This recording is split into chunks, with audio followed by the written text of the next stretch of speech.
आदाब, इस्तकबाल है। आप देख रहे हैं प्राइम डिबेट। मैं हूं आपके साथ अबू हुरैरा। शहरियत कानून का मामला लगातार, इस पर एहतजाज जारी है। इस बीच आज सुप्रीम कोर्ट इस मामले पर सुनवाई हुई, जहां सुप्रीम कोर्ट ने शहरियत कानून को रद्द करने से इनकार कर दिया। लेकिन सुप्रीम कोर्ट ने कानून की आईनी हैसियत का जायजा लेने को एक तरह से कोर्ट तैयार हो गया है। सुप्रीम कोर्ट ने इस मामले पर मरकजी सरकार को नोटिस थमा दिया है। दूसरी जानिब शहरियत कानून पर अवाम की नाराजगी कम होने का नाम नहीं ले रही है। आज भी मुल्क के मुख्तलिफ शहरों में इस मामले पर एहतजाज हो रहा है। शुमाल मशरिक रियासतों से लेकर मगरबी बंगाल और दिल्ली तक इस इशू पर जमकर एहतजाज हो रहा है। आपके टीवी स्क्रीन पर 8 शहरों की तस्वीरें इस वक्त हैं, जहां पर केरल में जबरदस्त एहतजाज हुआ, तो वहीं हैदराबाद, लखनऊ, भोपाल, कोलकाता, असम के गुवाहाटी, गुलबर्गा कर्नाटक का शहर है, और इसके अलावा जामिया मिलिया इस्लामिया यूनिवर्सिटी के तलबा लगातार एहतजाज कर रहे हैं। तो एहतजाज एक तरह से थमने का नाम नहीं ले रहा है। लोगों में एक डर है, एक नाराजगी है, जिसके चलते लगातार शहरियत कानून पर एहतजाज किया जा रहा है और मुल्क गिर सतह पर यह एहतजाज लगातार जारी है। क्या कुछ तलबा का, लोगों का क्या कुछ कहना है, उनका रिएक्शन भी हम आपको सुनवाई देते हैं। सपोर्ट करने आई हूँ अपने फ्रेंड्स को और अपनी फैमिली को भी। यहाँ पे मैं जामिया के स्टूडेंट्स को सपोर्ट करने आई हूँ। जस्टिस एनआरसी का जाना चाहिए, सीएए का चांस चाहिए, ये एक्ट इन्हें वापस लेना चाहिए। यहाँ पे इतने सारे मुसलमान, हिंदू, सिख, क्रिश्चियन सारे भाई बहन लड़ रहे हैं, हिंदू भाई बहन लड़ रहे हैं। एक को चोट लगती है तो 10 आगे आते हैं। सबको वापस, सबको आजादी मिलनी चाहिए, सबका जीने का अधिकार है, सबका हिंदुस्तान है। ये सिर्फ हम लोगों के लिए और हम लोगों के लिए नहीं, ये पूरे हिंदुस्तान की कौम के लिए है। और ये वक्त है कि हम लोगों को एक साथ खड़ा होना चाहिए, और अगर हम लोग साथ में नहीं खड़े होते तो हम बेकार हैं, फिर किसी काम के लिए नहीं है। आने वाला इन फ्यूचर जो अब जनरेशन आएगी, फिर वो हमें बुरा बोलेगी। इसलिए आज हम खड़े हो जाएं तो बेहतर है। यही कहना चाहेंगे, ये सीएए और ये वापस होना चाहिए। ये कॉन्स्टिट्यूशन के खिलाफ है और ये मुसलमानों के, टोटल मुसलमानों के खिलाफ है ये सारी चीज। दिल्ली पुलिस इसके बहुत बड़ी जिम्मेदार है। जो इन्होंने किया है, इन्हें सजा मिलनी चाहिए। और जो जिसके लिए हम सेफ्टी हम सोचते हैं हमें सेफ रख रही है, तो ये बिल्कुल कहाँ से सेफ्टी मिल रही है हमें? हम इस बिल को नहीं मानते हैं, हम इस बिल को नहीं मानते हैं। बस कहाँ से लाएंगे हम इतने सारे पेपर वगैरह? हम हिंदुस्तानी हैं, हिंदुस्तानी ही रहेंगे ना। मजलूमों को, जो लोग जरूरतमंद है, उन्हें उनका हक मिलना चाहिए। लेकिन ये हक रिलीजन के बेस पे दिया जा रहा है, इस वजह से हम लोग यहाँ पे खड़े हुए हैं। और बहुत सारी चीजें, देखिए, एक चीज को दबाने के लिए दूसरी चीज पूछने लगते हैं लोग। एक बड़ी मुद्दों को हटाने के लिए छोटे और बड़े मुद्दे खड़े कर देते हैं, और ये जो हमारा देश को बांटा जा रहा है हिंदू मुस्लिम के बीच में। Yesterday is the first day we started the protest actually against the CAA bill and the brutality of Jamia Millia and Aligarh University students actually. This is the two demands from the student side actually we are giving to the government, and this is the second day we are continuing. Yesterday night universities announced the holiday for the students actually, so most of the people thought that this protest will not continue actually, but we people stayed in 25 people stayed back in the universities and continuously protesting against the CAA act actually. तो शहरियत कानून पर लगातार एहतजाज जारी है और मुल्क गिर पैमाने पर यह एहतजाज हो रहा है। शुमाल मशरिकी रियासतों से लेकर मगरबी बंगाल और इसके अलावा दिल्ली, मुंबई, चेन्नई और बेंगलुरु, तमाम रियासतों में और बड़े शहरों में एहतजाज हो रहा है। केरल में अगर हम बात करें और खासतौर से शुमाल मशरिक की रियासतों की बात करें, तो यहां पर बड़े पैमाने पर एहतजाज हो रहा है। आसाम में सत्याग्रह किया गया है, लोग बड़े पैमाने पर एक तरह से धरने पर भी बैठे हुए हैं। आज आसाम में सरकारी मुलाजमीन एक तरह से धरने पर बैठे हुए थे और सरकार ने उन्हें एक तरह से इजाजत दी थी कि वो अपनी मांगों को लेकर धरने पर बैठ सकते हैं और उनकी छुट्टी भी नहीं मानी जाएगी और उनकी सैलरी भी काटी नहीं जाएगी। यह आसाम का वाकया जहां पर आज सरकारी मुलाजमीन छुट्टी पर थे। हैदराबाद की अगर हम बात करें तो चार मीनार के दामन में बड़े पैमाने पर निजामिया कॉलेज के जो तलबा हैं उन्होंने एक तरह से एहतजाज किया। इसके अलावा लखनऊ में अगर हम बात करें तो यहां पर थोड़ा सा सियासी रुख देखने को जरूर मिला। शिवपाल यादव की पार्टी ने जमकर एहतजाज किया इस पूरे मामले को लेकर। भोपाल में अगर हम बात करें, यहां पर भी कांग्रेस ने बड़े पैमाने पर एहतजाज किया था। इसके अलावा कोलकाता में बात करें तो पिछले 2 दिनों से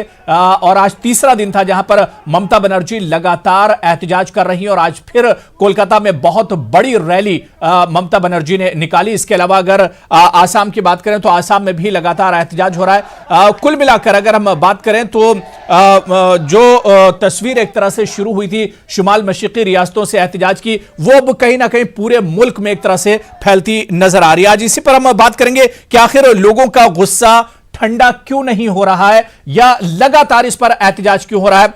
बहुत खास मेहमान मेरे साथ जुड़े हुए हैं। बहुत जल्दी अपने मेहमानों का आपसे तारुफ करा देता हूं। मेरे साथ इस वक्त शुएब जामई साहब सदर हैं, इंडियन मुस्लिम फाउंडेशन के इस डिबेट का हिस्सा जुड़ चुके हैं। इनके अलावा संतोष दुबे जी स्पोक्स पर्सन हैं शिवसेना के, लखनऊ से हमारे साथ जुड़े हुए हैं। संतोष दुबे जी आपका भी बहुत इस्तकबाल है और शुएब जामई आपका भी बहुत इस्तकबाल है। मैं शुएब जामई साहब आपसे ही शुरुआत करना चाहूंगा। शुएब जामई साहब, लगातार एहतजाज हो रहा है, आखिर यह सिलसिला थमने का नाम क्यों नहीं ले रहा है? और हम देख रहे हैं कि जामिया में तो लगातार एहतजाज हो रहा है, आज भी पूरे दिन जामिया में एक तरह से प्रोटेस्ट और एहतजाज का सिलसिला चलता रहा। अबू हुरैरा, सबसे पहले तो मैं आपको ये क्लियर कर दूं कि हिंदुस्तान के मुसलमान और सेकुलर पसंद लोग, अमन पसंद लोग क्यों पूरे देश में इस बारे में इस बिल के खिलाफ एहतजाज कर रहे हैं। क्योंकि मीडिया के बहुत सारे लोग हैं और बहुत सारी सरकार के एजेंडा चलाने वाले जो लोग हैं वो बहुत सारा झूठ फैला रहे हैं, भ्रम फैला रहे हैं। हम ना ही पाकिस्तानी हिंदू शरणार्थियों के आने का विरोध में ये प्रदर्शन कर रहे हैं और ना ही पाकिस्तानी मुसलमानों को इसमें नहीं लिया गया है या फिर बांग्लादेशी मुसलमानों को इसमें नहीं लिया गया है उसके लिए प्रदर्शन नहीं कर रहे हैं। इसमें तो हमारा अपना कंसर्न है। अरे लानत भेजिए आप दूसरे मुल्कों के जो भी लोग हैं, हम तो अपने कंसर्न के लिए हम ये प्रदर्शन कर रहे हैं पूरे देश में। वो जेन्युइन कंसर्न ये है अबू हुरैरा कि ये जो बिल है ये 1955 सिटीजनशिप चार्टर्ड बिल का अमेंडमेंट है। अब जब ये अमेंडमेंट है तो इसमें जो शरणार्थियों के लेने के लिए जो क्लाउज है जो 11 साल से घटाकर 6 साल कर दी गई है उसमें तो मुसलमानों को कोई प्रॉब्लम नहीं है।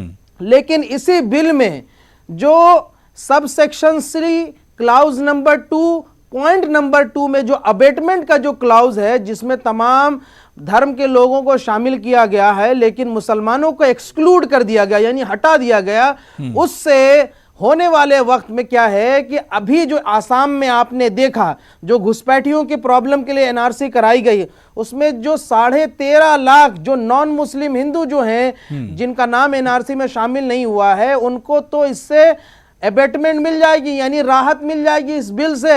लेकिन जो 6.5 लाख जो मुसलमान जिनका नाम एनआरसी में शामिल नहीं हुआ है वो जो सरकारी गड़बड़ियों की वजह से भी जिनका नाम शामिल नहीं हुआ उनको इस बिल से अबेटमेंट नहीं मिलेगी बल्कि उसको जो है डिटेंशन सेंटर में जाना पड़ेगा और साथ ही साथ अपना केस ट्राइब्यूनल में लड़ना पड़ेगा। ठीक उसी तरह अगर ये मॉडल पूरे देश में लागू होता है, सपोज दैट कि दिल्ली में ये लागू हो रहा है एनआरसी, तो मेरा नाम शुएब जामई है और मेरे दोस्त का नाम सुनील है, तो सुनील और शुएब ने दोनों ने अपना डॉक्यूमेंट्स जमा कराए हैं लेकिन सरकारी गुफफ्स की वजह से अगर मेरा भी नाम नहीं आता है एनआरसी में और सुनील का भी नाम एनआरसी में नहीं आता है तो सुनील को कोई दिक्कत नहीं होगी, वो इस बिल की वजह से बच जाएंगे और उसको जो है नागरिकता साबित करने का बोझ नहीं होगा। लेकिन शुएब जामई और हमारे जैसे हजारों लाखों मुसलमानों को नागरिकता साबित करने के लिए ट्राइब्यूनल में जाना पड़ेगा। हमें एबेटमेंट नहीं मिला हुआ इस बिल से, हम इस वजह से विरोध कर रहे हैं। दूसरी बात अबू हुरैरा ये है कि इस बिल का विरोध सिर्फ मुसलमान ही नहीं कर रहा है, पूरे हिंदुस्तान में Jamia Aligarh, Banaras Hindu university, IIT Delhi, IIT Bombay और तमाम जो छात्र हैं वो विरोध कर रहे हैं। सेकुलरवादी अमन पसंद जो नॉर्थ ईस्ट में पूरा आप उठा के देख लीजिए तो ये सिर्फ मुसलमानों का विरोध नहीं है, ये आम जनता। ठीक है शुएब जामई जी, देखिए ठीक है, नहीं एहतजाज तो जमहूरी मुल्क में एहतजाज करना तो एक तरह से हक है, लेकिन सवाल इस बात पर उठ रहा है कि जिस तरह से कल हमने देखा या 2 दिन पहले हमने देखा जो पुरतशद्दुद जो एहतजाज हो रहा है, मुल्क की जो प्रॉपर्टी उसी को एक तरह से नुकसान पहुंचाया जा रहा है, तो उस पर सवाल उठता है शुएब जामई साहब।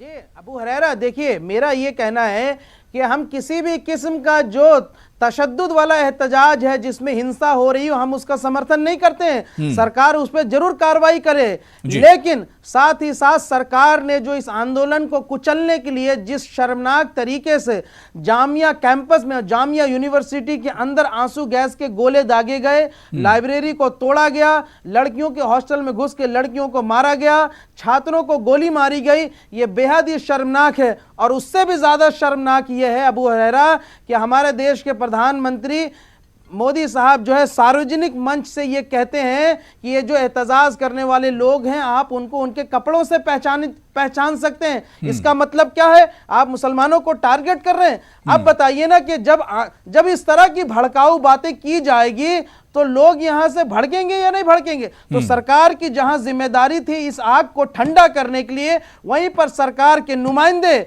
और सरकार के लोग चैनल पे बैठ के बार बार मुसलमानों को भड़काने का काम कर रहे हैं। ठीक है, मैं संतोष दुबे जी आपके पास आना चाहूंगा। संतोष दुबे जी, दो चीजें हैं खासतौर से शिवसेना की अगर हम बात करते हैं तो एक तरफ लगातार इसकी मुखालफत भी कहीं ना कहीं उद्धव ठाकरे जी करते हैं, लेकिन जब हम लोकसभा में देखते हैं तो वो सरकार के साथ खड़े नजर आते हैं। जामिया मिल्लिया इस्लामिया में स्टूडेंट के साथ जो कुछ हुआ उस पर भी उद्धव ठाकरे का जो रिएक्शन था, उन्होंने कहा कि सरकार को स्टूडेंट के साथ इस तरह नहीं करना चाहिए। लेकिन इन सब बातों से शिवसेना का असल चेहरा सामने नहीं आ रहा है। संतोष दुबे जी, कि वो चाहते क्या हैं? वो इस कानून के फेवर में है, मतलब हक में है, या फिर इसके अगेंस्ट और इसके मुखालफत में है? अबू हुरैरा जी, देखिए, शिवसेना का सीधा अपना एक मानना था कि जब ये कानून जो है संसद में लाया गया, लोकसभा के अंदर जब लाया गया, तो हमने इसमें कुछ अमेंडमेंट की बात की जी, और वो बात हमने वहां उठाया भी, वो मुद्दे को उठाया कि भाई इसमें अमेंडमेंट होना चाहिए, इसको पहले सारे लोगों के साथ बैठ के तय हो जाए, उसके बाद आप पास कराओ। लेकिन वो बिल राज्यसभा में आया और उस बिल पे, क्योंकि हमारी जो मांग थी उस मांग को माननीय गृह मंत्री जी ने नहीं माना, सरकार ने नहीं माना, हमको वॉकआउट होना पड़ा। तो दूसरी चीज ये है कि देखिए, हम नागरिकता के विरोध में नहीं, हमने सीधे कहा कि जो लोग शरणार्थी हैं, जो बाहर सताए जा रहे हैं, जो मारे जा रहे हैं, अगर उनकी इज्जत आबरू सरकार बचा रही है तो उसमें कोई दो राय नहीं, सबको होना चाहिए, वो कोई भी व्यक्ति हो। वहां हमने अभी कहा कि धर्म की बात नहीं होनी चाहिए, मानवता के आधार पर चीजें होनी चाहिए, और इस चीज को हमने संसद में भी कहा। दूसरी चीज, जब आपने देखा होगा कि यह बिल पास हो गया और हम वॉकआउट किए, उसके अलावा जिस तरीके से आपने प्रोटेक्शन, लोग प्रोटेस्ट कर रहे हैं, लोग आंदोलन कर रहे हैं, लोग आंदोलित हैं, और आंदोलनकारी जिस तरीके से छात्रों पे जो लाठीचार्ज हुआ जामिया के अंदर, गोली चले गए, आंसू गैस के गोले छोड़े गए, उसका हम कतई समर्थन नहीं करते हैं, क्योंकि निहत्थे छात्रों पे कैंपस के अंदर घुसकर अगर आप मार रहे हो तो ये कहीं न्यायप्रिय नहीं है। इससे और उग्रवाद को जो है बढ़ावा मिलेगा और आंदोलनकारियों को जो है बल मिलता है, तो इस चीज को नहीं करना चाहिए। सबसे बड़ी बात यह है कि जिस तरीके से अगर जो कोई लोग, जो जनता आप देख रहे हैं जिस तरीके से लोग आंदोलित है, कहीं कहीं लोगों ने बसों को फूका, ट्रेनों को फूका, सरकारी संपत्तियों का नुकसान कर रहे हैं, तो ये भी एक गलत चीज है। आंदोलनकारियों को इस चीज को नहीं करना चाहिए, क्योंकि ये किसका नुकसान कर रहे हैं। ठीक है संतोष दुबे जी, इस वक्त मेरे साथ एक और खास मेहमान कांग्रेस के सीनियर लीडर अनीस दुर्रानी साहब भी दिल्ली से जुड़ गए। अनीस दुर्रानी साहब, आपका भी न्यूज 18 उर्दू में बहुत इस्तकबाल है। इससे पहले मैं शुएब जामई जी आपके पास आना चाहूंगा। शुएब जामई जी, आपका रिएक्शन लूं, लेकिन उससे पहले मेरा सवाल यह है कि इस लड़ाई को कितने आगे तक और किस तरह से लड़ा जाएगा? क्योंकि आज हमने सुप्रीम कोर्ट में देखा कि सुप्रीम कोर्ट ने एक तरफ मरकज को नोटिस भी जारी किया है, सेंट्रल गवर्नमेंट को, लेकिन इस कानून को रद्द करने से इनकार कर दिया है। तो कैसे आगे की लड़ाई लड़ी जाएगी? देखिए अबू हुरैरा, सबसे पहले तो हमने ये काम किया कि हमने इसके खिलाफ रिट पिटीशन डाली है, और मैं आपको बता दूं कि जो रिट पिटिशनर है उसमें मेरा भी नाम शामिल कर लीजिए आप, मैं भी हूं। बिल्कुल, ये कानूनी काम हमने किया। दूसरा ये है कि सरकार तक अपनी आवाज पहुंचाने के लिए जो हमारे पास लोकतांत्रिक तरीके से जो ऑप्शन मौजूद थे, हमने वो काम किया। मैं जामिया फ्रेटर्निटी का खुद हिस्सा हूं और जेटीए की कॉल से जो है जामिया टीचर्स एसोसिएशन ने जो कॉल दी थी वो फ्राइडे के रोज जो है हमारे साथ स्टूडेंट जामिया के साथ में जमा हुए और हमने ये तय किया था कि हम पार्लियामेंट तक स्ट्रीट करेंगे शांतिपूर्वक, बिल्कुल पुरअमन तरीके से। लेकिन जैसे ही हमारा मार्च जो है जामिया की स्पोर्ट्स कॉम्प्लेक्स से भी अभी आगे ही नहीं बढ़ा था, फौरन ही जो है पुलिस हम पर लाठियां बरसानी शुरू करती है। मुझे भी पैर में चोट आई और जो है बहुत ज्यादा दर्द है। दूसरी बात कि लाठियां बरसाने के बाद भी पुलिस को चैन नहीं मिला, तो प्रदर्शनकारियों को दौड़ाते हुए पुलिस जो है यूनिवर्सिटी तक ले गई और गोले, आंसू गैस के गोले जो है यूनिवर्सिटी कैंपस के अंदर दागे गए हैं। ये बताइए कि क्या इस देश में शांतिपूर्ण प्रदर्शन के लिए भी इजाजत नहीं है? ये जो जामिया में हुआ है उसके बाद ही हर तरफ लोगों के अंदर गुस्सा और वबाल बढ़ा है। अगर वो काम फ्राइडे को ना हुआ होता या संडे को जिस तरीके से जामिया के छात्रों के जो है गोलियां ना चलाई होती तो ये हिंसक आंदोलन नहीं होता। हम दूसरी बात हो रहा कि जो लोग ये कहते हैं कि भाई ये लोग मुसलमान जो है पॉलिटिकल पार्टियों के मैस्कॉट बन गए हैं या उनके बहकावे पर छात्र आ गए हैं, मुझे ये बताइए कि अन्ना आंदोलन नहीं हुआ क्या इस देश में? जेपी आंदोलन नहीं हुआ? जब ये आंदोलन चल रही थी कांग्रेस सरकार के खिलाफ तो खुद भारतीय जनता पार्टी जो है छात्रों का साथ लेकर के इस आंदोलन को कर रही थी। उस वक्त तो किसी ने नहीं कहा कि भाई छात्रों को पॉलिटिकल पार्टियों के साथ नहीं जाना चाहिए। आज आप क्यों कह रहे हैं बार बार इस बात को? तो ये समझिए कि ये आंदोलन हम तब तक करेंगे जब तक सरकार हमारी बात नहीं मानती है। और सॉल्यूशन यह है कि सरकार को सबसे पहले एनआरसी का मॉडल लोगों को समझा देना चाहिए और हमारी जो कंसर्न है वो हमारी डेलीगेशन के साथ आप एड्रेस करेंगे और हमें ये भरोसा दिलाएंगे कि एनआरसी और सीएए का जो टॉक्सिक जो कॉकटेल है वो हम पे असर नहीं करने वाली है। जब तक आप ये बात हमारी कंसर्न एड्रेस नहीं करेंगे तब तक हम इसी तरीके से शांतिपूर्ण प्रदर्शन करेंगे। ये आपको मैं भरोसा दिलाता हूं। ठीक है, मतलब एक आगे भी एक लंबी लड़ाई है एक तरह से। इस बीच मेरे साथ और भी बहुत खास मेहमान एहतशाम हाशमी साहब सुप्रीम कोर्ट के एडवोकेट भी हैं और इस मामले में अर्जी गुजार भी हैं। इनके अलावा शिवम त्यागी जी बीजेपी के युवा लीडर हैं, वो भी मेरे साथ इस वक्त डिबेट में जुड़ चुके हैं और राजेश राय जी साबिक आईपीएस अफसर हैं और अक्सर हमारे साथ कानूनी पहलुओं पर और इसके अलावा जो इंतजामी पहलू जो होते हैं उस पर अक्सर बात करते हैं। राजेश राय जी, शिवम त्यागी और एहतशाम हाशमी जी, आप सभी का बहुत इस्तकबाल है न्यूज 18 उर्दू में। मैं अनीस दुर्रानी साहब आपके पास आना चाहूंगा। अनीस दुर्रानी साहब, लगातार ये सरकार कह रही है कि जो हंगामा इस वक्त बरपा है इसके पीछे अपोजिशन और खास तौर से कांग्रेस है और कांग्रेस इसके पीछे वोट बैंक की सियासत कर रही है जो इतना ज्यादा हंगामा हो रहा है इस इशू को लेकर।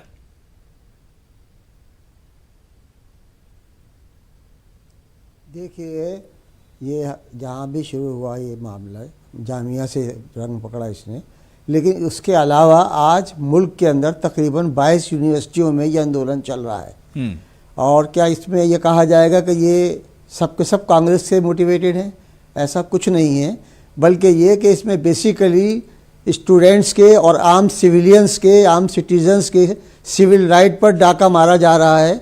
और ये हमारा इतिहास रहा है कि जब जब ऐसा कुछ हुआ है तो उसके अंदर शुद्ध ये अपने स्टूडेंट्स जो हैं सबसे आगे रहे हैं और इसके लिए लड़ाई उन्होंने लड़ी है। तो और खुद अभी जैसे हाशमी साहब कह रहे थे, शुएब जामा जी, ये खुद अपने सारे मूवमेंट्स जो हैं एबीवीपी के माध्यम से चलाते चले आ रहे हैं। तो ये कोई नई बात नहीं है। स्टूडेंट्स तो जहाँ भी एक चेंज चाहते हैं, जहाँ वो अपने एक तरह की घुटन महसूस करते हैं, जहाँ वो एक तरह का नियम के खिलाफ जाते हुए लोगों को देखते हैं, वहाँ वो आवाज़ उठाते हैं। जेपी मूवमेंट क्या थी? सारी यही थी। इसके अलावा भी और जितनी भी मूवमेंट चली, खुद भारत की आज़ादी के मूवमेंट में स्टूडेंट्स का बहुत बड़ा हाथ रहा है। तो ये जो आज शासक बने बैठे हैं, इनमें से तो बहुत से लोग पुलिस की मुखबिरी किया करते थे। इनका क्या ताल्लुक उस चीज़ से कि स्टूडेंट्स का मूवमेंट जो है वो क्या होती है? क्योंकि इन्होंने कभी न देश की आज़ादी में हिस्सा लिया, न स्टूडेंट मूवमेंट में हिस्सा लिया। और अब बल्कि ये कि अन्ना हजारे जी के साथ ये लग गए, अन्ना हजारे जी को खा गए, उनको बेचारों को बहुत ज़्यादा इन्होंने कष्ट दिए। तो ये तो बेसिकली अपॉर्चुनिस्ट लोग हैं और ये स्टूडेंट्स की और आम सिटीजन की दुख को, उनकी परेशानियों को समझते नहीं है। ठीक है, मैं शिवम आपके पास आना चाहूंगा। शिवम, लगातार जब से पूरा मामला हुआ है उसके बाद से सरकार कह रही है कि पूरा अपोजिशन एक तरह से इस पूरे इशू पर आवाम को गुमराह कर रहा है। इस पूरे इशू पर एक तरह से अपोजिशन यूनाइट हो गया और अफवाहें फैला रहा है, जिसकी वजह से लोगों में इतना ज्यादा डर है। नहीं तो अबू, आपको इसमें कहीं लगता है कि नहीं ऐसा नहीं है? बिल्कुल 100% ऐसा है, इसमें तो कोई दो राय नहीं है। आप खुद ही देख रहे होंगे आम आदमी पार्टी के 2 विधायकों का लगातार स्टैंड क्या रहा है और उनका स्टेटमेंट क्या रही है, उनकी वीडियोस कितनी वायरल हो रही हैं, वो भी आपने मुझे लगता है जरूर सुनी होंगी। और इसके अलावा सुप्रीम कोर्ट के डिसीजन की हम आप बात कर रहे हैं, आज बिल्कुल सही है, सुप्रीम कोर्ट ने नोटिस इशू किया है सेंट्रल गवर्नमेंट को और कहा है कि इस पर और थोड़ी सी क्लैरिफिकेशन की जरूरत है। लेकिन वो जो 59 पिटिशनर हैं, जिसमें से एक अपने आप को कह रहे हैं मेरे बराबर में बैठे हुए मेरे मित्र जमाई साहब के, मैं भी उनमें से एक हूं, उन 59 को क्लियर कट कर दिया है सुप्रीम कोर्ट ने कि नहीं, हम आप जिस स्टे की बात कर रहे हैं हम उस स्टे को बिल्कुल नहीं लगाने वाले हैं। 20 जनवरी को इसकी सुनवाई होगी।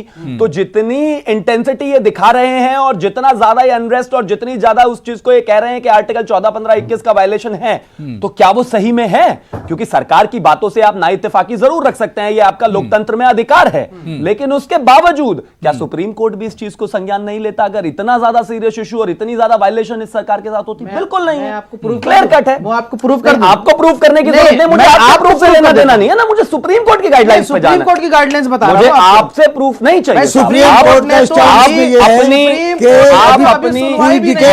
अपनी अर्जी लेकर कहा गया है सुप्रीम कोर्ट ने बोला हम अभी नहीं सुन रहे हैं, जिस केस में इंटेंसिटी होती है उस केस में सुप्रीम कोर्ट सुनता है। सुप्रीम कोर्ट ने बोला है कि जो कंफ्यूजन है आप इसको क्लियर करिए, नोटिस इशू किया सरकार को और 20 तारीख को आप फिर से आइए। इस देश में कितनी सारी ऐसी मूवमेंट है जिनको सुप्रीम कोर्ट ने बहुत जल्दी एड्रेस किया, बहुत सारे कानून है जैसा इनको कैंसिल किया, लेकिन इसे नहीं किया। अगर मुझे 10 सेकंड भी आप वक्त दे तो मैं ठीक है शुएब जामा, ठीक है शुएब जामा, इस पर आप जवाब दे दीजिए जी। आप फिर से कर दीजिए, फिर मैं आपको बताता हूं जी। अभी शिवम जी है ना हमारे साथ जी। शिवम जी, मुझे ये बताइए कि घुसपैठिए इस देश के लिए खतरा है? बिल्कुल, आपको क्या लगता है? ठीक है। अब ये जो एनआरसी में जो 13.5 लाख जो हिंदू हैं उनके नाम शामिल नहीं। अच्छा, बाय द वे, जिस एनआरसी की आप बात कर रहे हैं, बिल एनआरसी से संबंधित है क्या? नहीं, मुझे बताइए। एनआरसी से संबंधित है? हाँ, मैं भी सवाल पूछ रहा हूं। सवाल पूछ एनआरसी से संबंधित है क्या? मेरे सवाल का बिल एनआरसी से संबंधित है क्या? अरे कमाल, बताऊंगा ना, यही तो आप लोगों को गुमराह कर रहे हैं। आप जवाब नहीं देना चाह रहे हैं। प्राइमरी एड्रेस को इशू नहीं कर रहे आप कि आप मेरा सवाल सीधा है। मैं भी वही कह रहा हूं आपको, ये मुझे आप हाँ ना में जवाब दे दीजिए। कोई फायदा नहीं है, आप कोई फायदा नहीं है, कोई फायदा नहीं। आप मैं जो प्रोपेगेंडा घुसपैठिया है उसको बाहर भेजाएंगे क्या? यार भगाने की अभी कहीं बात ही नहीं है, अभी तो जोड़ने की बात है। यही तो परेशानी है लोगों को, जो आप गुमराह कर रहे हैं इस देश में। अभी बात सिटीजनशिप अमेंडमेंट एक्ट की हो रही है, आप एनआरसी अरे भाई सुप्रीम कोर्ट में आप किस चीज को लेकर गए हो? सिटीजनशिप अमेंडमेंट एक्ट को लेकर गए हो ना? आप किस बुनियाद पर गए हो सुप्रीम कोर्ट को लेकर? आप किस बुनियाद पर गए हैं सुप्रीम कोर्ट? 13 लाख जो नॉन मुस्लिम, आप किस बुनियाद पर गए हैं सुप्रीम कोर्ट, ये बता दीजिए। क्या आप एनआरसी के लिए गए हैं? ये डिबेट का कोई, अरे कमाल की बात है, मतलब आपके सवाल और दूसरे के सवाल डिबेट का कोई मतलब ही नहीं। कह रहे हम जो इसी को बात को लेकर सिटीजनशिप अमेंडमेंट एक्ट को लेकर गए ना? इसी को लेकर गए, इसी को लेकर गए। आगे एनआरसी कहां है? हम बता रहे हैं ना, एनआरसी और सिटीजनशिप एक्ट जो है आइसोलेटेड वे में नहीं है, they are the toxic cocktail. इसलिए तो मैं बता रहा हूं कि जो 13 लाख जो नॉन मुस्लिम घुसपैठिए हैं उनको बचाने के लिए ये बिल काम करेगा नहीं करेगा? अब मुझे आप एक चीज बताइए, फिर से झूठ। अब देख लीजिए रेड क्या सिचुएशन हो। हाँ बता रहा हूं, नहीं कैसे? क्योंकि आप झूठ बोल रहे हैं। अच्छा, जिस असम एनआरसी की आप बात कर रहे हैं वो सुप्रीम कोर्ट ने पहले ही कह दिया है कि फिर से होनी है। There are issues with that. कमाल की बात है, जो बात ये सुप्रीम कोर्ट ठीक है शुएब जामा, ठीक है शुएब जामा जी और शिवम, ठीक है आप लोग की बात हो गई। शिवम में एक चीज, शिवम मैं एक चीज समझना चाह रहा हूं। शिवम जामा जी बात हो गई, शिवम जामा जी मैं आ रहा हूं, लेकिन मैं शिवम एक चीज समझना चाह रहा हूं। शिवम, जो टीवी डिबेट में बैठकर आप समझा रहे हैं लोगों को, ये बात सरकार लोगों को क्या नहीं समझा पा रही है? नॉर्थ ईस्ट में जो इतना हंगामा है, सरकार ये चीज नॉर्थ ईस्ट के लोगों को नहीं समझा पा रही है। दिल्ली में जो हो रहा है, मुंबई में जो हो रहा है, वेस्ट बंगाल में जो हो रहा है, सरकार लोगों को नहीं समझा पा रही है ये चीज। आपके पास हमारा जवाब नहीं, आपके पास जवाब नहीं है आप एक्सपोज हो गए। आप सिटीजनशिप अमेंडमेंट एक्ट की बात करें आकर। बहुत बहुत शुक्रिया, थैंक यू। रहने दीजिए, इस जुमलेबाजी से कुछ नहीं होना, देश जानता है अच्छी तरह से। ठीक है, आप जो ये ठीक है, अब शिवम कर रहे हैं ना, शिवम और लोगों ने देख लिया। शुएब जामा जी अब सुन लीजिए, भी सुप्रीम कोर्ट अब शुएब जामा जी और शिवम त्यागी सुन लीजिए, अब खामोश हो जाइए। आप सुप्रीम नहीं है, शिवम त्यागी जी खामोश हो जाइए। मैं दोनों से मैं रिक्वेस्ट कर रहा हूं। मैं एहतशाम हाशमी जी आपके पास आना चाहूंगा। सर, क्योंकि मामला आज कोर्ट में गया था, कोर्ट में सुनवाई भी हुई और कोर्ट ने स्टे लगाने से मना कर दिया है और दूसरी तरफ सेंटर को नोटिस भी दे दिया है। क्या कुछ इसमें अब होगा, या जो कदम सुप्रीम कोर्ट का, इसे अब किस तरह से देखा जाए? हाशमी साहब, देखिए, अभी ये जो एक्ट है जो प्रेसिडेंट ऑफ इंडिया ने साइन किया है, ये फोर्स में ही नहीं आया है, तो स्टे लगाना और नहीं लगाना ये एक बहुत ही बेवकूफ़ी भरा सवाल है और इस पर बहस करना ही बहुत बड़ी बेवकूफ़ी की बात है मेरे हिसाब से। और दूसरी बात मैं आपको बताऊं कि सुप्रीम कोर्ट में 90% केसेस ऐसे होते हैं जिसमें फर्स्ट डे पे ही डिसमिस हो जाता है, नोटिस इशू नहीं होता जी। सुप्रीम कोर्ट को प्राइमा फेशिया ये लगा कि इस अनकॉन्स्टिट्यूशनल एक्ट से हमारे संविधान की आर्टिकल 14, आर्टिकल 15 और आर्टिकल 21 का वायलेशन हुआ है। इन्हीं सबको मद्देनजर रखते हुए सुप्रीम कोर्ट ने केंद्र सरकार को नोटिस इशू किया है और 22 जनवरी से पहले उनको अपना जवाब देने के लिए टाइम दिया हुआ है। अच्छा, नहीं तो जो नोटिस दिया गया हाशमी साहब, सुप्रीम कोर्ट सरकार से जो जवाब मांगा गया है, ये सरकार के लिए क्या माना जाए? सरकार के लिए क्या ये झटका है? प्राइम एफएसआई में आपने देखा नहीं सुप्रीम कोर्ट में कितनी बार पहली ही डेट पर सुनवाई होती है? अगर ये इतना घातक है और देश की 22 यूनिवर्सिटी सड़क पे है, नहीं होती। Don't raise your voice, improve your argument, just don't raise your voice, improve your argument. I will cross your argument on every fact. You can't use the same yardstick for every horse. You can't use the same yardstick. Please listen. Please verify your facts. You want to, but knowledge about constitution. ठीक है, you can't shout like this. You can't shout like this. You can't shout like this. Of course I can. Shivam ji debate आगे बढ़ने दीजिए। हाशमी साहब, ठीक है ये मछली बाजार मत बनवाइए। ठीक है, मैं भी वही चाह रहा हूं कि एक एक करके बात रख लीजिए, एक एक करके बात रख लीजिए ताकि बात सबके समझ में आए। देखिए, बहुत सेंसिटिव इशू है, इसी तरह से लोग सड़कों पर नहीं उतरे हुए हैं, इसी तरह से पूरे मुल्क में प्रोटेस्ट नहीं हो रहा है। यह इशू बहुत सेंसिटिव है, इस पर बहुत कायदे से और बहुत संजीदा बातचीत होने की जरूरत है। मैं शुएब जामई जी आपके पास आऊंगा, लेकिन उससे पहले मैं राजेश राय जी आपके पास आना चाहूंगा। सर, जिस तरह का माहौल इस वक्त मुल्क में बनता जा रहा है, हर स्टेट पे लगातार प्रोटेस्ट हो रहे हैं, दिल्ली में हमने देखा है या वेस्ट बंगाल में या नॉर्थ ईस्ट पे हम देख रहे हैं लगातार प्रोटेस्ट हो रहे हैं। क्या ये एडमिनिस्ट्रेशन के लिए भी एक चैलेंज भरा टाइम है, बहुत मुश्किल भरा टाइम है? निश्चित रूप से जो प्रशासन है वहां का, जहां पर भी इस तरह के प्रदर्शन हो रहे हैं और जहां पर शांतिपूर्ण प्रदर्शन हो रहे हैं, लोग अपनी बात कह रहे हैं और कह करके ज्ञापन दे करके बात खत्म कर रहे हैं, वहां तो उतनी समस्या नहीं है। लेकिन जहां पर लोग हिंसक होकर के जो राजकीय संपत्ति है उसको और जो लोगों को नुकसान पहुंचा रहे हैं, कहीं मारपीट या इस तरह घटनाएं हो रही हैं या पथराव हो रहे हैं, जो ये हो रहा है, इसकी वजह से निश्चित तौर पर जो स्थानीय प्रशासन है उसको कठिनाई का सामना करना पड़ रहा है। और मैं समझता हूं कि शायद इन सब चीजों को डील करने का जो तरीका है वो उसका जवाब लाठी गोली और आंसू गैस नहीं है। उसका जवाब है कि जितने भी इससे संबंधित जो अलग अलग वर्ग हैं, यानी जो लोग विरोध कर रहे हैं, जो विरोध नहीं कर रहे हैं, जो लोग और लोग उसमें सम्मिलित हैं, जितने भी पार्टीज, जितनी भी है, पार्टीज माने राजनीतिक दल नहीं, जो भी इससे संबंधित पार्टीज हैं, दल हैं, यानी जो पक्ष हैं, जो विरोध कर रहे हैं, उनको अगर आप ये कहते हो कि उनको समझाने की जरूरत है कि उन्होंने गलत तरीके से समझा चीजों को, उनका इंटरप्रिटेशन सही तरीके से नहीं है, वो बात को समझ नहीं रहे हैं, तो ये प्रशासन को, शासन को उनको समझाने की जरूरत है। और वो पक्ष जो विरोध कर रहे हैं उनको भी इस बात की समझने की जरूरत है कि क्या वो ऐसा तो नहीं कि केवल कौवा जो है वो कान ले गया, इस बात पे हवा चल गई और हम कान के पीछे भाग गए, या हम समझ करके भी नहीं समझना चाहते हैं। वो उसको समझाने का जो प्रयास है वो प्रयास, मैं शुएब जामई जी जो बात राजेश राय जी कर रहे हैं, क्या वाकई में सरकार, जैसा कि आपने शुएब जामई जी डिबेट के शुरू में कहा था कि कोई इसके विरोध में नहीं है कि पाकिस्तान से लोगों को लाया जा रहा है, और दूसरे की जो ये पूरा बिल है इसके अगेंस्ट में नहीं, लेकिन इसमें कुछ चीजें हैं। क्या शुएब जामई जी आपको नहीं लगता है कि ये सरकार उस चीज को आवाम को बहुत कायदे से नहीं बता पा रही है? लोगों में जो एक डर है, वो डर एक तरह से सरकार निकालने में नाकाम है।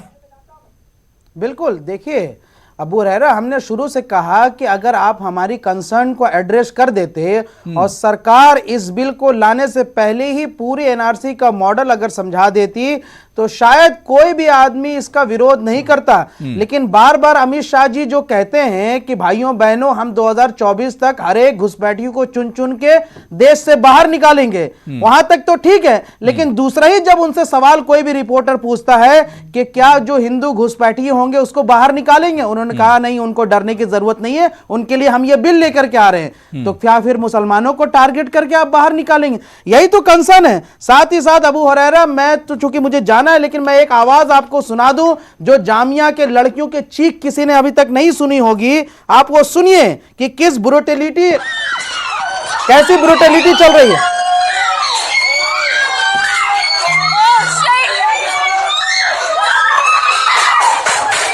तो ये हालात हैं। अगर इस तरीके से आप प्रोटेस्ट को दबाएंगे तो क्यों नहीं यहां से जनता के अंदर गुस्सा आएगा। अगर सरकार इसको सही तरीके से डील करती तो मैं कहता हूं अबू हुरैरा गारंटी के साथ कि कोई भी जो है स्टूडेंट जो है वो दंगाई नहीं होता है और ना ही वो जो है हिंसक प्रदर्शन करता है। इसमें तो असामाजिक तत्व घुस जाते हैं, जरूर उस पर केयर करने की जरूरत है, लेकिन सरकार की भी जिम्मेदारी है और पुलिस की भी कि आप मिनिमम फोर्स इस्तेमाल करें, मैक्सिमम रेस्ट्रेन और मैक्सिमम रेजिस्टेंस। लेकिन इस केस में उल्टा हुआ है, मिनिमम फोर्स इस्तेमाल किया गया, मिनिमम और मैक्सिमम फोर्स इस्तेमाल किया गया और मिनिमम रेसिस्टेंस इस्तेमाल किया। आप जब इस तरीके से कुचलेंगे किसी आंदोलन को तो फिर आप ये उम्मीद मत रखिए कि फिर लोग जो है डायलॉग करेंगे। ठीक है, बहुत बहुत शुक्रिया शुएब जामाई, क्योंकि आपके पास भी वक्त कम है और मुझे भी ब्रेक पर जाना। मैं शिवम आपके पास आऊंगा क्योंकि आपने कहा था इस पर जवाब देना है, लेकिन मुझे क्योंकि ब्रेक पर जाना जरूरी है, कमर्शियल ब्रेक लेना है। शुएब जामाई आपका बहुत बहुत शुक्रिया और छोटा सा ब्रेक, लेकिन ब्रेक से लौट कर आएंगे। सुप्रीम कोर्ट का जो एक तरह से रिमार्क है, सुप्रीम कोर्ट ने जो आज इस फैसले पर जायजा लिया है उस पर भी हम बात करेंगे कि क्या सुप्रीम कोर्ट के जायजे तक इस पूरे मामले का इंतजार नहीं किया जाना चाहिए। छोटे से ब्रेक के बाद हम इसी पर चर्चा करेंगे। लगातार मुल्क भर में एहतजाज हो रहे हैं। आज भी दिल्ली की जामिया मिलिया इस्लामिया यूनिवर्सिटी में लगातार एहतजाज चला। इसके अलावा अगर मुल्क के दूसरे तालीमी इदारों और यूनिवर्सिटीज की हम बात करें तो लगातार एहतजाज हो रहा है और सवाल यही उठ रहा है कि आखिर यह एहतजाज का सिलसिला थमेगा कब, क्योंकि सुप्रीम कोर्ट में भी आज ये पूरा मामला गया था जहां पर एक तरह से सुनवाई हुई और सुप्रीम कोर्ट ने मरकजी हुकूमत को एक तरह से नोटिस दे दिया है। सवाल ये उठ रहा है कि क्या सुप्रीम कोर्ट अब इस पूरे मामले पर जायजा लेगा, 22 जनवरी को दोबारा से सुनवाई होगी, तब तक क्या इंतजार इस पूरे मामले पर नहीं किया जाना चाहिए? आज इसी को हम प्राइम डिबेट में समझने की कोशिश कर रहे हैं। बहुत खास मेहमान मेरे साथ जुड़े हुए हैं। मैं शिवम, क्योंकि आप रिएक्शन देना चाह रहे थे शुएब जामाई का, लेकिन मेरे पास वक्त की तंगी थी, मैं अब आपका रिएक्शन ले लेता हूं। शिवम त्यागी, जो बात शुएब जामाई कह रहे थे कि एक तरफ तो लोगों की नाराजगी है, लोग प्रोटेस्ट और एहतजाज के जरिए अपनी नाराजगी एक तरह से दर्ज कराना चाह रहे हैं, लेकिन उनके आंदोलन को, उनके प्रोटेस्ट को एक तरह से कुचला जा रहा है। अबू, मैं सबसे पहले एक चीज क्लियर कर देना चाहता हूं। इस देश की जो स्वतंत्रता है वही स्थापित प्रोटेस्ट और संग्राम पे और तमाम धरनों पर हुई है। इस देश के राष्ट्रपिता महात्मा गांधी ने साउथ अफ्रीका से लेकर हिंदुस्तान तक अंग्रेजों को भगाने के लिए शांतिपूर्ण धरने दिए और उन शांतिपूर्ण धरनों का ये देश है। आज तक हम जहां भी हैं, जहां भी ये लोकतंत्र है, वो सब उसी की वजह से है। लेकिन शांतिपूर्ण, अगर वो शांतिपूर्ण नहीं होते तो उनको कब का कुचल दिया गया होता। जिम्मेदारी इस बात की है कि आप शांतिपूर्ण प्रोटेस्ट करें, आपको कोई नहीं दबा सकता। इस देश छोड़िए, दुनिया में कोई नहीं दबा सकता। लेकिन जब 30 पुलिस वाले घायल होते हैं, जिनमें से 2 आईसीयू में हैं, तो वो आप क्या कहना चाहते हैं? वो अपने हाथ पैर खुद ही तोड़ रहे हैं, वो खुद को इतना चोटिल कर दे रहे हैं कि वो आईसीयू पहुंच जा रहे हैं। कोई तो मार रहा है ना। आप सुप्रीम कोर्ट गए थे, छात्र गए थे इस बात को लेकर, जिस तरह की ब्रूटैलिटी हुई। सुप्रीम कोर्ट ने क्या कहा? सबसे पहले हिंसा रोको, उसके बाद सुनेंगे हम, और उससे भी ज्यादा। आप हाईकोर्ट क्यों नहीं जाते? हाईकोर्ट जाइए, वहां पर सुनवाई कीजिए। बात बिल्कुल साफ है, सुप्रीम कोर्ट को भी नजर आ रहा है। आपने देखा होगा कल आम आदमी के विधायक ने किस तरह से किया, आपने देखा होगा जुलेना और जामिया में क्या हुआ, वहां पर अमानतुल्लाह का वीडियो क्या वायरल हो रहा है। मैं कहता हूं जो मैसेज पहुंचना चाहिए था, बार बार सरकार उसको पहुंचाने की कोशिश कर रही है, लेकिन कुछ मुस्लिमों के ठेकेदार हैं जिनको इस समय अपनी ठेकेदारी तय करनी है कि सुनिए, आपको मुस्लिमों के हक में बोलना है, ओवैसी एक चीज बोलते हैं, कांग्रेस उससे 2 कदम आगे बढ़कर बोलती है कि नहीं ये ठीक नहीं है, अब मेरी तरफ आएंगे, फिर 2 कदम आगे रखकर बोलती हैं। मेरा एजेंडा सिर्फ इतना सा है, अगर कैब में कोई प्रॉब्लम है, जरूर सुप्रीम कोर्ट वहां पर है, सुप्रीम कोर्ट ने संज्ञान लिया है, 20 तारीख को सुनवाई होगी और आगे भी। और इस देश में ऐसा भी हुआ है कि पहली बार में ही सुप्रीम कोर्ट ने कई सारे कानूनों को रद्द किया है, इससे पहले भी करीब 21 बार ऐसा हो चुका है। लेकिन सुप्रीम कोर्ट को इस बात में इतनी सच्चाई नहीं लगी जिस तरह से प्रोटेस्ट जमीन पर है। ठीक है, अनीस दुरानी साहब, क्या वाकई में कांग्रेस सियासत कर इस पूरे इशू को लेकर? लगातार अमित शाह जी इसी बात को लेकर एक तरह से हमलावर हैं कि कांग्रेस कहीं ना कहीं इस पूरे इशू को बढ़ावा दे रही है, सियासत कर रही है इस पूरे इशू पर।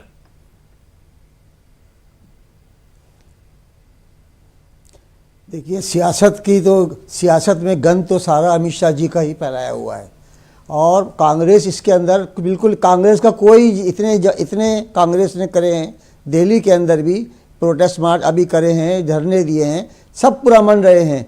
बेसिकली 2 चीज़ों को मिक्सअप करने की ज़रूरत नहीं है। जामिया में जो कुछ हुआ वो पुलिस का दमन था और पुलिस जानबूझकर वो इसलिए किया गया कि ताकि वहीं उनको क्रश कर दिया जाए और लोगों के दिलों में टेरर पैदा कर दिया जाए। ये सारे फाशिस्ट तरीके हैं जो बीजेपी हमेशा से अपनाती आई है और वही अब बीजेपी की गवर्नमेंट अपना रही है। हिटलर ने क्या किया था? हिटलर ने यही किया था कि यूनिवर्सिटियों के ऊपर कैप्चर कर लिया था। आप देखिए हिंदुस्तान में क्या हो रहा है, कभी जेएनयू के अंदर हंगामा हो जाता है, जेएनयू के लड़कों के ऊपर केसेस बना दिए जाते हैं देशद्रोह के, और जब वही काम एबीवीपी के लोग करते हैं जेएनयू के अंदर, उन पर कोई केस नहीं बनता। तो ये बेसिकली गवर्नमेंट की बैकिंग से ये सब काम हो रहा है कि स्टूडेंट कम्युनिटी को टेरराइज किया जाए और वो उसके अंदर कामयाब नहीं होने के, क्योंकि स्टूडेंट पावर जो है वो इस तरह से दमन से या किसी और तरीके ये अत्याचार से दबाई नहीं जा सकती। ये जितना दबाओगे उतना ही और ज़्यादा फैलेगा। जहाँ तक सुप्रीम कोर्ट की बात है, अटॉर्नी जनरल साहब ने ये कहा सुप्रीम कोर्ट के अंदर कि अभी इस पूरे कानून के निटी-ग्रिटी अभी बाकी है, इसके अंदर कुछ इसकी जो आर्टिकल्स हैं उनको फर्दर अभी वो किया जा रहा है। इसलिए सुप्रीम कोर्ट ने 22 जनवरी तक तारीख आगे बढ़ा दी कि 22 को सुनवाई है और सुप्रीम कोर्ट को ये जान लगी इसके अंदर कि कहीं ना कहीं फंडामेंटल राइट्स की खिलाफ वर्जी हो रही है।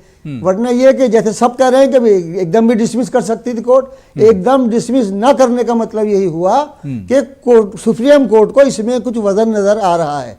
ठीक है, संतोष दुबे जी, उद्धव ठाकरे का बड़ा बयान आया था 2 दिन पहले। उद्धव ठाकरे ने कहा था कि जो कुछ जामिया मिलिया इस्लामिया यूनिवर्सिटी में हुआ उसने जलियांवाला बाग की याद ताजा कर दी। स्टूडेंट की आवाज दबाई जा रही है, जो छात्र हैं मुल्क के, जो मुल्क का मुस्तकबिल है, फ्यूचर है, उन्हें एक तरह से दबाया जा रहा है। अबू हरेरा जी, उद्धव ठाकरे जी ने यह कहा था कि जिस तरीके से जामिया मिलिया में घुसकर छात्रों की पिटाई हुई, निहत्थे छात्रों की, उनकी बात उन्होंने कही थी। लेकिन उन्होंने ये नहीं कहा जो आंदोलनकारी थे, जो सड़कों पे आपने देखा पत्थर लेके, गुम्बा लेके, पेड़ काट के, इस तरीके का जो आंदोलन हो रहा है, उस आंदोलन का भी शिवसेना समर्थन नहीं करती है। हमने यही कहा निहत्थे छात्रों पे नहीं जाना चाहिए, नहीं मारना चाहिए था हॉस्टल में जाके। अगर पुलिस गई है तो गलत काम किया है, छात्रों को उग्र करने का काम किया है, नहीं करना चाहिए था। लेकिन ये कौन सा आंदोलन है कि आप आंदोलन कर रहे हो, रोड जाम कर रहे हो, लोगों को प्रताड़ित कर रहे हो, गुम्मे फेंक रहे हो, ईंटें फेंक रहे हो, तो ये भी तो ये प्रक्रिया नहीं है आंदोलन का। अगर आपको किसी चीज को डिनाई करना है, किसी चीज को हमको विरोध करना है, तो विरोध का एक तरीका है। आप वहां बड़े बड़े पार्क है, रामलीला ग्राउंड है, वहां जाके आप भरिए, सरकार के खिलाफ आवाज उठाइए। लेकिन मैं ये भी कहना चाहता हूं सत्ता पक्ष की तरफ से भी, सत्ता पक्ष का जो सिस्टम रहा, आपने देखा जब ये बिल पास हुआ और बिल पास होने के बाद असम में हिंसा हुई, उस हिंसा को रोकने का काम नहीं किया गया। 5 दिन तक लगातार इंतजार करते रहे लोग कि हिंसा आगे बढ़े, पूरे देश में फैले, और जब पूरे देश में फैल गया तो देखिए अबू हरेरा जी, इसमें 2 चीजें हैं। कहीं ना कहीं सत्ता पक्ष को भी लाभ मिल रहा है और विपक्ष को इसका लाभ मिल रहा है, और लगातार आप देख रहे हैं लगातार इसी पे बहस हो रही है। और तो संतोष दुबे जी, शिवसेना किधर है? तो आप कह रहे हैं कि सरकार को भी फायदा हो रहा है, विपक्ष को भी फायदा हो रहा है, शिवसेना कहां है? शिवसेना देखिए शिवसेना का सीधा मानना है कि जो भी नागरिकता बिल पास हुआ है या जो भी लोग बाहर से आ रहे हैं, जिनको देने के लिए सरकार ने एक अपनी जो बिल लाई है, जो योजना बनाई, उनको मिलना चाहिए, लेकिन इसमें वोट की लालच ना हो। और ये जो आप हरेरा जी आप देख रहे हैं, ये सिर्फ वोट की लालच की राजनीति है, वोट का आंदोलन है और कुछ नहीं है। नहीं, सरकार मतलब देखिए, मैं संतोष दुबे जी बिल्कुल साफ साफ कहिए, ढका छुपा कुछ मत रखिए। वोट की राजनीति कौन कर रहा है? अमित शाह जी तो साफ साफ कह रहे हैं कि जो कुछ हो रहा है कांग्रेस वोट बैंक की सियासत कर रही है। शिवसेना के या आपके कहने का मतलब यह कि सरकार जो कुछ कर रही है अब वो वोट बैंक की सियासत कर रही है। बिल्कुल, इसमें कोई दो राय नहीं। सरकार भी वोट बैंक की सियासत कर रही है और विपक्ष भी कर रहा है। विपक्ष एक दूसरे पक्ष को साथ साधे हुए है और सत्ता पक्ष एक दूसरे पक्ष को साध रही है। बस सिर्फ इतना ही लड़ाई है और कोई लड़ाई नहीं। हमने लोकसभा में ठीक है, मैं एचएम हाशमी साहब आपके पास आऊंगा, लेकिन उससे पहले शिवम बहुत छोटा सा आपका रिएक्शन। शिवसेना एक तरह से ना तो अपने आप को विपक्ष में रख रही है और ना ही अपने आप को एक तरह से जो गवर्नमेंट के साथ एक तरह से जोड़ रही है। नहीं, मुझे एक तरफ शिवसेना के मेरे भाई ने कहा कि नहीं ये एक्ट सही है, जो आ रहे हैं उनको नागरिकता मिलनी भी चाहिए, लेकिन ये वोट बैंक की राजनीति है। एक तरफ वो कह रहे हैं सरकार वोट बैंक की राजनीति कर रही है, लेकिन विपक्ष भी कर रहा है, मतलब विपक्ष में तो वो भी खुद हैं, तो वो खुद भी इसी की राजनीति कर रहे हैं। मैं सिर्फ इतना कहता हूं, अपना स्टैंड क्लियर रखिए। ये दो तरफा दांव में आप कैसे चल रहे हैं? अब या तो आप विपक्ष हैं या सरकार हैं, या तो समर्थन में है या खिलाफ है, दो ही चीजें हो सकती हैं। अब संतोष जी आप सीधा सीधा बता दीजिए, आप इस बात का समर्थन करते हैं कि नहीं? लेकिन आप वन लाइनर, आपको ज्यादा मेहनत करनी नहीं है, दो शब्द बोलने हैं। किया हमने लोकसभा में कहा था कि 25 साल तक जो लोग आ रहे हैं जिनको नागरिकता मिल रही है उनको वोट देने का अधिकार ना हो। लेकिन जब आप इसको वोट की राजनीति से देखेंगे, वोट के चश्मे से देखेंगे, तो दूसरा पक्ष भी तो वही काम कर रहा है। दूसरा साथ में है कि खिलाफ? हम इस चीज की बात घुमा दिया आपने, इसलिए हमने कहा साथ में है कि खिलाफ। ठीक है, कश्मकश में है एक तरह से, ना तो अपोजिशन में ना सरकार में है। शिवसेना कश्मकश में है एक तरह से। मैं एहतिशाम हाशमी साहब आपके पास आना चाहूंगा सर, क्योंकि आज हमें पूरे मामले को एक तरह से कानूनी पहलू से ही समझना था इस पूरे इशू को, लेकिन क्योंकि कहीं ना कहीं सियासत शुरू हो जाती है तो मामला दूसरी तरफ चला जाता है।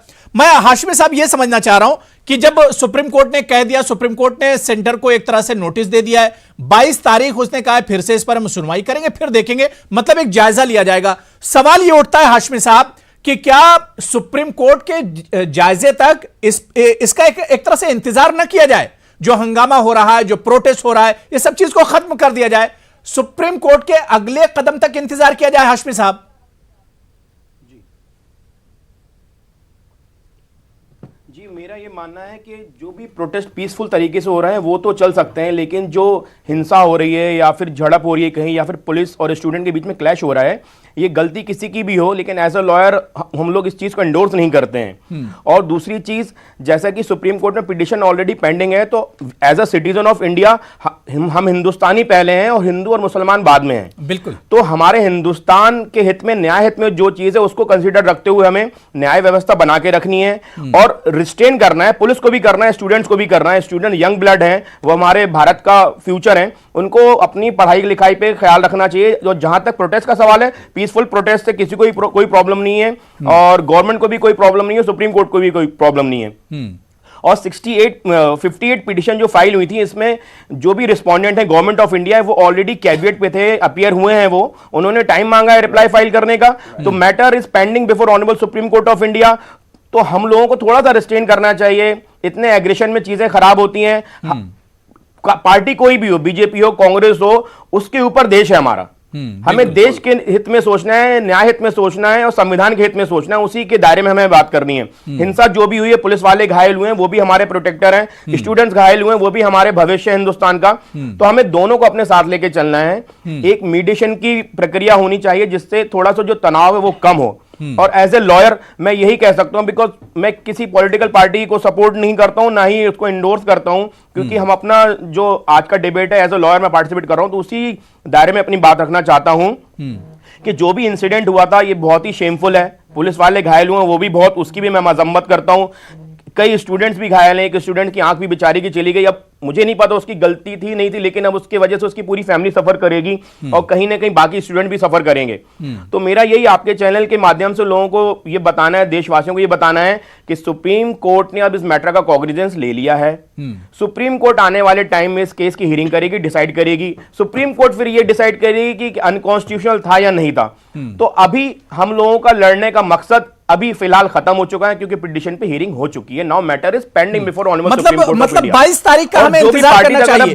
22 जनवरी तो तक अगली सुनवाई सुप्रीम कोर्ट की जब होगी, उस वक्त तक कम से कम इंतजार किया जाना चाहिए। जी हाँ, मुझे लगता है कि अभी जब तक अब सुनवाई नहीं होती तब तक इन सारी चीजों को विराम देते हुए और हमें थोड़ा सा इंतजार करना चाहिए और हमें यह देखना चाहिए कि सुप्रीम कोर्ट क्या फैसला करता है। उसके बाद आपको अगर फैसला सही लगता है आप उसका सम्मान करिए, आपको फैसला गलत लगता है आप उसमें प्रोटेस्ट करिए, पीसफुल प्रोटेस्ट करिए। पीसफुल प्रोटेस्ट में हम सब भारतवासी आपके साथ हैं, लेकिन जहां पे भी हिंसा होती है वो किसी भी पार्टी की तरफ से हो, वो मैं कंडेम करता हूं एज अ लॉयर। ठीक है दुर्रानी साहब, जो बात यहां पर वकील साहब कह रहे हैं, हाशमी साहब जो बात कह रहे हैं कि अब क्योंकि सुप्रीम कोर्ट ने एक तारीख तय कर दी है कि अगली सुनवाई अब 22 जनवरी को होगी, क्या वाकई जब तक इंतजार किया जाना चाहिए? सड़कों पर जो एहतजाज हो रहा है, जगह जगह जो मुजाहरे हो रहे हैं, इस पर एक तरह से अब काबू पाया जाना चाहिए? उसका ताल्लुक जिन इश्यूज का ताल्लुक ह्यूमन राइट्स से होता है, फंडामेंटल राइट से होता है, जो कॉन्स्टिट्यूशन में दिए गए हैं, उस तहरीक को नहीं रोकना चाहिए। हिंसा के हम खिलाफ हैं, हिंसा नहीं होनी चाहिए, पीसफुल एजिटेशन होने चाहिए। पीसफुल हिंसा का एजिटेशन जब हो जाता है तो उससे हमेशा सरकार को फायदा पहुंचता है और पुलिस दमन बढ़ता है। इसलिए पीसफुल डिमॉन्स्ट्रेशन, धरने और जुलूस निकलते रहने चाहिए, क्योंकि हम इस मामले को जनता वर्सेस सुप्रीम कोर्ट नहीं बनाना चाहते। हम सुप्रीम कोर्ट के इंतजार में बैठे रहें, फिर सुप्रीम कोर्ट फैसला सुनाए, उसके बाद ये मामला जो है सुप्रीम कोर्ट और जनता के बीच में हो जाएगा। हमारी लड़ाई हुकूमत से है, जो इस देश के अंदर लोगों के ह्यूमन राइट्स को खत्म करना चाहती है, उनके सिविल राइट्स को छीनना चाहती है। हुकूमत के खिलाफ एजिटेशन जारी रहना चाहिए, मगर पीसफुली रहना चाहिए। और खासतौर से मैं मुसलमान भाइयों से ये कहना चाहता हूँ कि वो इस तशद्दुद का जो लोग उकसा रहे हैं उससे वो बचें, क्योंकि ये हमको आगे भी लंबी लड़ाइयां लड़नी है। हमें बापू के कदम पे चलते हुए सत्याग्रह, बिल्कुल जाहिर सी बात है कि तशद्दुद किसी मसले का हल नहीं है। तशद्दुद, तोड़-फोड़, लड़ाई झगड़ा ये किसी मसले का हल नहीं है। मैं शिवम आपके पास आना चाहूंगा। शिवम, जिस तरह से दुर्रानी साहब कह रहे हैं कि ये लड़ाई सीधी सीधी एक तरह से सरकार से है, ये सिविल राइट्स की लड़ाई है, फंडामेंटल राइट्स की लड़ाई है, तो जो हंगामा हो रहा है, जो पीसफुल जो प्रोटेस्ट हो रहा है, ये एक तरह से चलता रहना चाहिए। देखिए, मैं कहता हूं अगर पीसफुल प्रोटेस्ट है तो बिल्कुल चलता रहना चाहिए। किसी भी लोकतांत्रिक व्यवस्था के लिए पीसफुल प्रोटेस्ट होना कोई परेशानी ही नहीं है। मैं कहता हूं देश में विपक्ष का जो ढांचा इस देश में संविधान लिखने के वक्त बनाया गया है, वो इसीलिए तो कि अगर आप किसी सरकार से इत्तेफाक नहीं रखते हैं, आपको पूरा हक है सड़क पर आने का, आपको अपनी ताकत दिखाने का, आपके पास जनता कितनी है उसको दिखाने का, बताने का। मैं छोटा सा एग्जांपल देता हूं। लोकसभा में कांग्रेस और विपक्ष के पास मिला के अगर मैं टोटल बात करूं तो इनको कम से कम 163 वोट इनके पास होने चाहिए थे। ये इस देश का आज तक का सबसे इनकॉम्पिटेंट विपक्ष इसलिए है। इनके पास टोटल वोट कितने थे अबू? विपक्ष में कितनी वोट पड़ी? मात्र 80। फ्लोर मैनेजमेंट तक नहीं कर पाते। अब आए हैं सड़क पर। सड़क पर अगर आपको लगता है आपके पास जनता है, आपके साथ दुनिया है, 22 यूनिवर्सिटीज हैं, पूरा देश है, लाइए 1 लाख 2 लाख 10 लाख लोगों को लाकर शांति से प्रोटेस्ट कीजिए। अन्ना प्रोटेस्ट हुआ था ना शांति से देश में। मैं क्या कहता हूं, आप करिए प्रोटेस्ट, कोई नहीं रोक सकता आपको, लेकिन कुछ लोगों को इकट्ठा कर और फिर हिंसा करके उस प्रोटेस्ट को बड़ा मत बनाइए। क्योंकि जब आप प्रॉपर्टी डिस्ट्रॉय करते हैं तो उसके लिए मैं भी टैक्स देता हूं, अबू हुरैरा भी टैक्स देते हैं, सब देते हैं। पीसफुल प्रोटेस्ट के लिए कोई दिक्कत इस देश में हो ही नहीं सकती, ना अब ना कभी। हम लोग गॉडसे के लोग नहीं हैं, हम महात्मा गांधी के गॉडसे लोग हैं। और गांधी छोड़ हमारे दीजिए, नेता गांधी होना और फर्जी गांधी होना दो अलग चीजें हैं। हम तो आप चाहते हैं कि मैं उसमें जाऊं? हम गॉडसे आप के लोग बुजुर्ग नहीं हैं, मैं हैं। आपका सम्मान करता हूं, इसका ये मतलब थोड़ी ना है कि आप चाहेंगे मुझसे कि मैं इन पर भी बात करूं।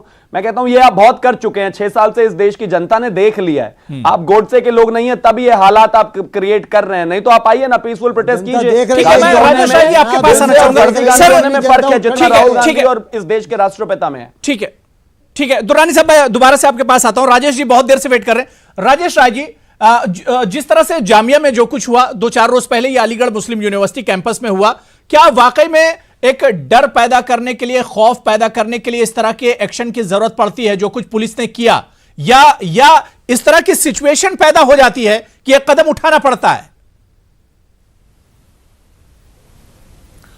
नहीं, अगर आप इसको कहेंगे तो मैं तो इसको ये कहूंगा कि जो कारण है, जो मूल कारण है, जिस कारण को लेकर के ये चीज की जा रही है, मैं तो बहुत से वीडियोस जो है, बहुत से आप ही लोगों के चैनल पे, अलग अलग चैनल्स पे मैं लोगों को देख रहा हूं कि लोग जो प्रदर्शनकारी है उनसे पूछ रहे हैं कि आप किस बात के लिए प्रदर्शन कर रहे हो, तो उन्हें पता नहीं है। वो कह रहे हैं फलाने से पूछो, कोई कह रहा है किसी से पूछो, यानी कि उनको एग्जैक्टली ये भी नहीं पता है कि क्या क्या कहा गया, क्यों आए हो। उन्होंने कहा, लोगों ने कह दिया चलो वहां पर जो है वो क्यों कर रहे हो, हम देश के खिलाफ, हम सत्ता के खिलाफ कर रहे हैं, शासन के खिलाफ कर रहे हैं।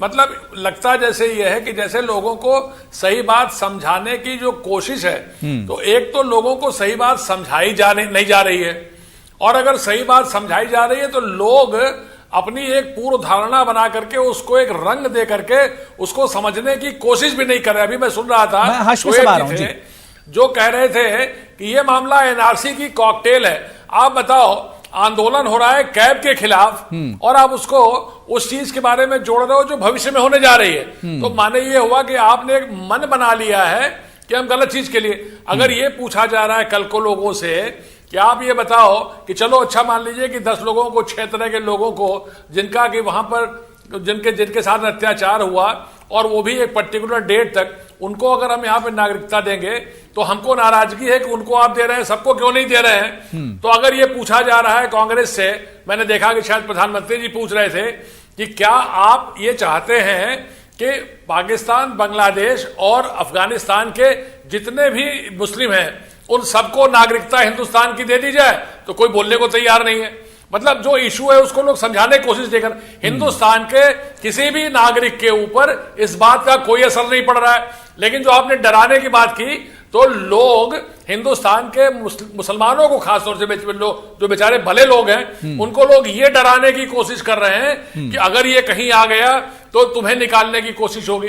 अरे भाई, जो रोहिंग्या भाग के आए, जो बांग्लादेशी घुसपैठिया है, अगर वो जाते हैं यहां से अपने देश वापस जाते हैं, वहां तो उनका कोई उत्पीड़न हो नहीं रहा है। अगर वो वापस जाते हैं तो इसमें हम लोगों को, हिंदुस्तान के लोगों को क्या दिक्कत है? नहीं, समझाया ये जा रहा है कि अगर मान लो ये चीजें हो गई तो यहां पे जितने भी मुसलमान हैं जिनके पास अगर हाथ में कोई कागज नहीं है, उनको सबको बाहर निकाल देंगे। अभी किसी ने कहा कि साहब एश्योर करो लोगों को।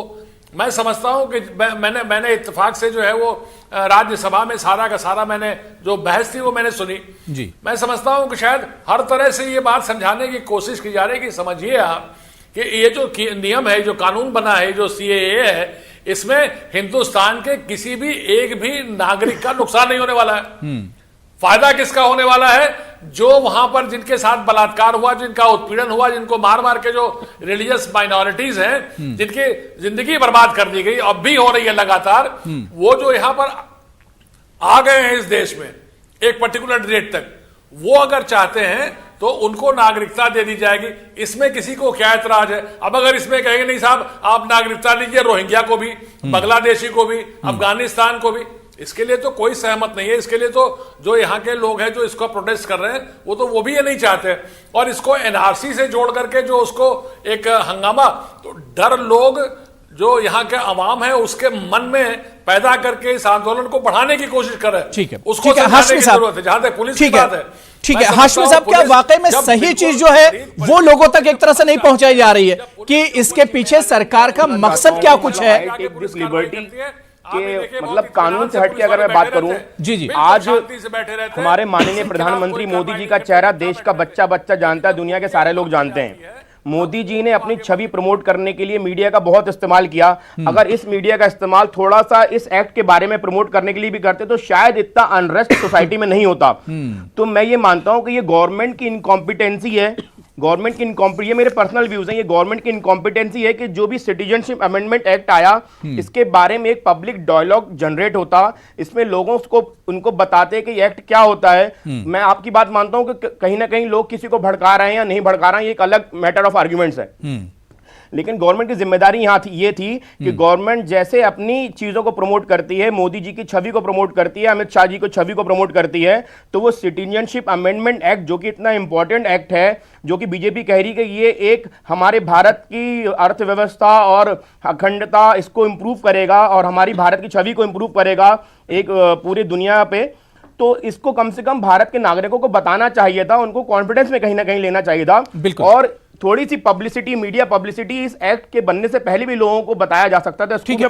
शिवम, क्या वाकई में कहीं ना कहीं कमी रह गई, सरकार की तरफ से थोड़ी सी कमी रह गई कि इस चीज को लोगों में एक तरह से जितना कॉन्फिडेंस में लोगों को लिया जाना चाहिए था, जितनी ज्यादा बेदारी होनी चाहिए थी, लोगों को एक तरह से एतमाद में लेने की जरूरत थी, उसमें कहीं ना कहीं नाकामी हुई, जिसकी वजह से लोगों के दिलों में और मन में कहीं ना कहीं डर है। देखिए, मुझे ऐसा लगता है कि क्लैरिफिकेशन तो बार बार दी गई। अभी मैं इंटरेस्टिंग एक और फैक्ट अगर बताने की कोशिश करूं कि पाकिस्तान, अफगानिस्तान, बांग्लादेश से क्या मुसलमान इस देश में आ सकते हैं लीगल तरीके से? हाँ, बिल्कुल आ सकते हैं। कमाल की बात यह है कि पिछले 6 साल में भी 526 आए हैं मुसलमान। जिस तरह से अदनान सामी आए हैं उस पर कोई रोक थोड़ी लगी है, पूरी दुनिया में से कहीं से भी आ सकते हैं, बिल्कुल साफ बात है। ये चीज लोकसभा राज्यसभा के पटल पर बोली भी गई। इसके अलावा बार बार कहा गया, जब ओवैसी साहब का एक बयान आया तो उसके बाद भी इस देश के होम मिनिस्टर ने खड़ा होकर कहा कि सुनिए, मुझसे डरने की किसी को जरूरत नहीं है, डरना भी नहीं चाहिए, लेकिन मैं आपसे भी कहना चाहता हूं कि इस हिंदू मुसलमान के बीच में खाई पैदा मत कीजिए। 24 घंटे न्यूज चैनल्स पर चल रहा है। इस पैनल में भी 5 लोग बैठे हुए ये कह रहे हैं कि सुनिए, आप इससे डरिए मत, लेकिन जो सेक्शन के कुछ लोग हैं, मैं फिर से कह रहा हूं, जो कुछ लोग हैं वो बार बार इसको इंसिनुएट कर रहे हैं, इसको आगे बढ़ा रहे हैं, क्योंकि लोगों को अपना वोट बैंक इंश्योर करना है। और करना किसको है? जो इस समय वोटों से बहुत ज्यादा जूझ रहे हैं, जिसको अपनी स्टेबिलिटी बढ़ानी है, जिसको अपना वोट बैंक बढ़ाना है, जिसको अपने आप को राष्ट्रीय पार्टी बनाना है, वो इस चीज से फायदा उठाने की कोशिश कर रहे हैं। मैं सिर्फ इतना कहना चाहता हूं, राजनीति होनी चाहिए। राजनीतिक पार्टी राजनीति नहीं करेगी तो क्या करेगी, लेकिन इस कॉस्ट पे नहीं कि आप इस देश के सेक्युलर फैब्रिक को तोड़ने का काम करें। नहीं, बिल्कुल जाहिर सी बात है कि अब पूरा मामला क्योंकि सुप्रीम कोर्ट में, और सुप्रीम कोर्ट ने अगली तारीख तय कर दी है, तो अब सुप्रीम कोर्ट के अगले जायजे तक एक तरह से भी इंतजार करना चाहिए और सभी को एक तरह से ये पूरा मामला क्या कुछ है, ये इशू क्या है, कहां पर इसमें फायदा और कहां नुकसान है, इसे सबसे पहले समझने की जरूरत है। और उसके बाद और जो अपने जज्बात हैं उस पर एक तरह से काबू रखने की जरूरत है। जिस तरह से हंगामा बरपा है, पहले इस इशू को समझा जाए, क्योंकि सुप्रीम कोर्ट ने एक तरह से इस पूरे मामले पर वो एक जायजा ले रहा है, तो अब सुप्रीम कोर्ट की तरफ भी देखना चाहिए और सुप्रीम कोर्ट के अगले कदम, उसके अगले फैसले, उसकी अगली सुनवाई तक एक तरह से इंतजार किया जाना चाहिए। बहुत बहुत शुक्रिया अनीस दुर्रानी साहब मेरे साथ जुड़ने के लिए, एहतशाम हाशमी साहब, शिवम त्यागी जी, राजेश राय जी और संतोष दुबे जी, सभी का बहुत बहुत शुक्रिया प्राइम डिबेट में जुड़ने के लिए और अपना कीमती वक्त देने के लिए। आदाब।